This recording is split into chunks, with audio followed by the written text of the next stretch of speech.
इथे आता मी एक कढई गरम करण्यासाठी ठेवलेली आहे, त्यामध्ये मी तेल टाकलेलं आहे। तेल व्यवस्थित मध्यम आचेवर गरम झाल्यानंतर आपल्याला हळूवारपणे एक एक करून चिकनचे मॅरिनेशन केलेले पीसेस टाकायचे आहेत। एका वेळी फक्त 6 ते 7 पीसेस टाकूया, म्हणजे व्यवस्थितपणे चिकन कबाब आपले फ्राय होतील। एकाच वेळी जास्त आपल्याला चिकन पीसेस टाकायचे नाहीयेत, थोडे थोडे करून आपल्याला 2 ते 3 घाण्यामध्ये हे चिकन कबाब तळून घ्यायचे आहेत।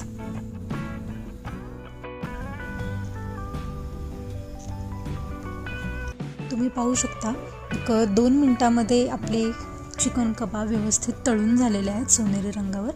आता याला आपण बाहेर काढून घेऊया आणि एका किचन टॉवेलवर पसरून ठेवूया, म्हणजे जे अतिरिक्त तेल आहे ते व्यवस्थित इथे ॲब्सॉर्ब केलं जाईल।